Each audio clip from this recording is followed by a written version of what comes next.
uma ampliação, esse auxílio emergencial aumentou um pouco a popularidade do presidente em algumas regiões, né?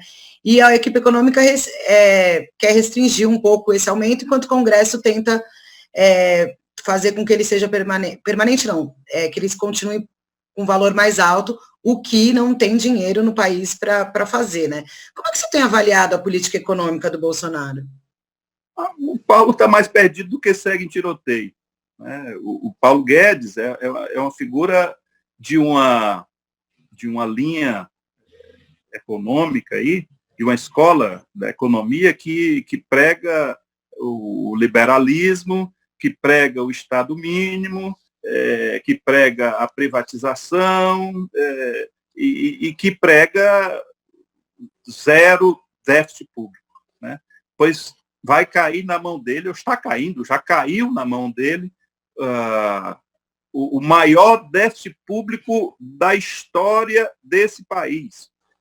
Mas não é o maior assim, um foi 10, o outro é 12, não. O anterior, o maior, o que justificou na cabeça de alguns o impeachment da Dilma, foi algo em torno de 130 bilhões o déficit. Ele vai praticar algo superior a 400 ou 500 bilhões de reais. Então, isso mas já mostra... Nesse caso teve uma pandemia, né? Muito bem, eu sei, claro que sim. Claro que sim. Eu estou falando é que o acaso vai botar no colo dele o maior déficit público da história do Brasil. O Bolsonaro está cada vez mais querendo mandar nas coisas, tá certo? E, inclusive, na área do Paulo Guedes. Então, repito, Paulo Guedes está cada vez apitando menos, né? E vai cair numa contradição absurda, até por Você acha que a saída do Mansueto até para a história dele. Eu acho que é questão de tempo, eu acho que demorou muito, viu? Eu acho que demorou muito, porque o Bolsonaro, por essência, ele não é um liberal, ele é um conservador nos costumes, mas essa coisa, a formação dele, a vida dele inteira e as expectativas dele apontam para uma compreensão de um papel muito relevante do Estado. E isso é a antítese do que o Paulo Guedes pensa. Mas você acha que a saída do Mansueto tem a ver com isso? Como? A saída do Mansueto tem a ver com isso? Eu acho que o Mansueto deve estar preocupado com o currículo dele. Né? Realmente não é bom, não. Você ter isso, óbvio, pandemia, não sei o que e tal, mas tem o cenário brasileiro econômico, ele já era gravíssimo antes dessa questão. Né? Para efeito do psicológico, muita gente está colocando a culpa na pandemia, na questão da economia, mas o Brasil já vem com problema há muito tempo. Né? E no governo Bolsonaro, esses problemas se agravaram. Certo? Se agravaram.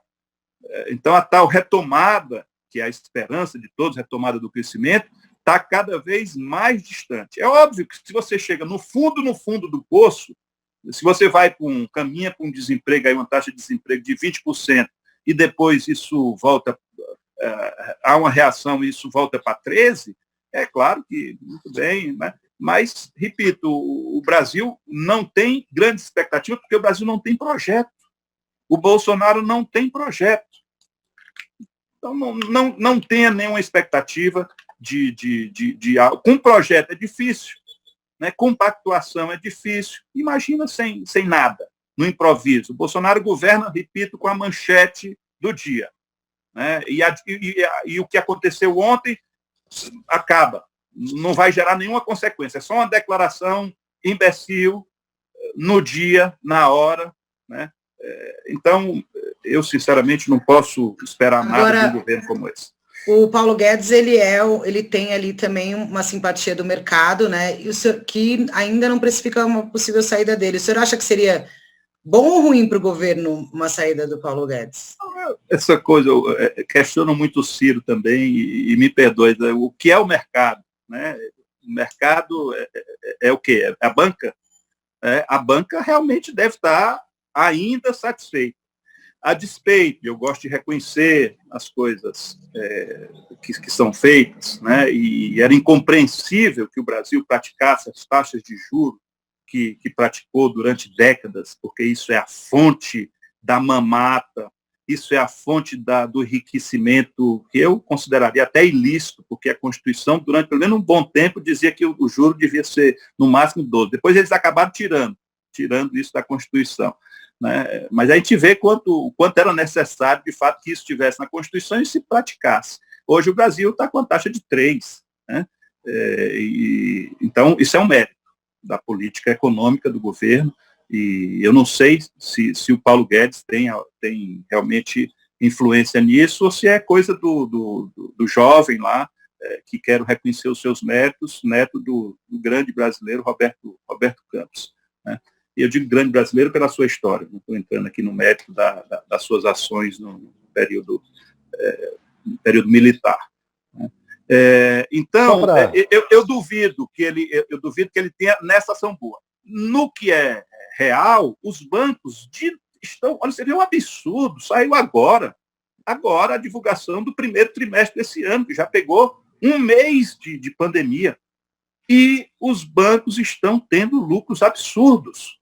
Então, a taxa de juros baixa nominalmente, a Selic, tudo bem, isso tem um efeito na dívida do país. Eu sei lá o quanto da dívida, isso são dados que ficam meio caixa preta, quanto da dívida realmente está sendo remunerada com essa taxa Selic.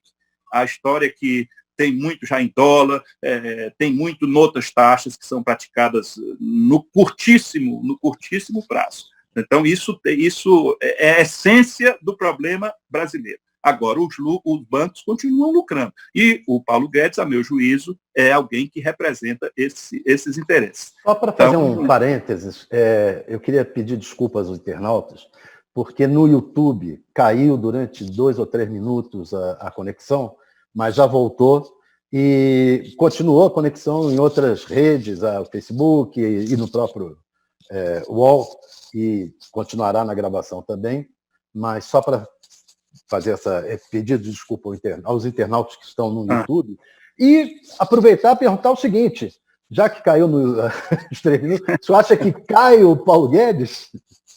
Olha, eu acho que ele não aguentará muito tempo. Eu acho que ele já estava assim, o Bolsonaro, na medida que vai botando as unhas de fora, porque, repito, são conflitantes. A visão econômica, embora o Bolsonaro não tenha nenhum estudo, nenhuma compreensão científica do que é economia, mas ele dá pitaco em tudo, e quer mandar em tudo, e ele tem convicções em tudo, certo? Então, eles já estavam de mal.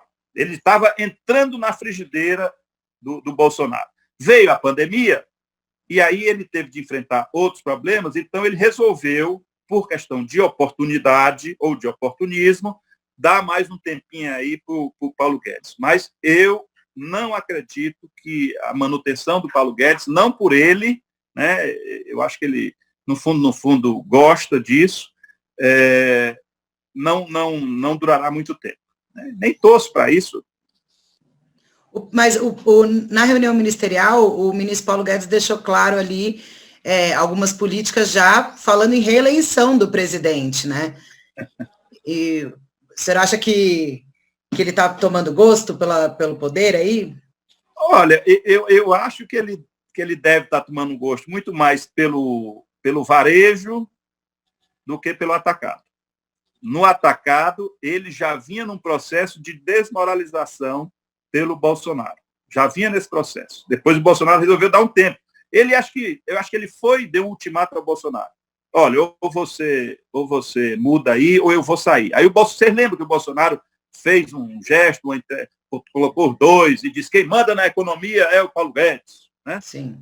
Isso. Pois é. Então, aquilo ali, a meu juízo, é a sequência. Como ele estava fragilizado naquela hora, ele resolveu: não vou abrir 2 frentes, ou 3 ou 4, não vou abrir a 15ª ou a 147ª frente de hostilidade. E aí, então, resolveu se aquietar com o Paulo Guedes. Eu acho que na medida que as coisas tenderem a se normalizar, pelo menos diminuírem as áreas de atrito, ele acaba se indispondo com Paulo, porque os pensamentos são conflitantes. Essa é a essência. Mas o Paulo disse que, nessa reunião ministerial, que já estava aproveitando a pandemia para colocar algumas coisas, passar, como disse o ministro do Meio Ambiente, passar alguns bois nessa... Banco do Brasil, privatizar. Privatizar Banco do Brasil, esse tipo de coisa. Você vê o sentido... Como é que você... assim, muita gente... Eu sinceramente, nessa questão, eu não tenho uma posição radical. Eu acho que tem coisas que devem ficar com a iniciativa privada, tem coisas que são necessárias que estejam sob o comando do Estado. E ter instituições financeiras públicas, a meu juízo, é fundamental. Né? Você não vai ter, somente nessa loucura de taxa de juros no Brasil e da ganância dos bancos privados, e que, infelizmente, muitas vezes até os bancos públicos vão na mesma onda, né? É impossível, quer dizer, não é recomendável que você entregue completamente isso. Agora, para muitos, o grande argumento é que você acaba tirando dinheiro do orçamento público para cobrir rombos nessas empresas e tal, públicas. O Banco do Brasil dá lucro, um lucro extraordinário. Então, em nome de que nós vamos privatizar uma coisa como essa? Sinceramente, né? Mais de 3 bilhões de lucro o ano passado. Dinheiro que vai para o governo.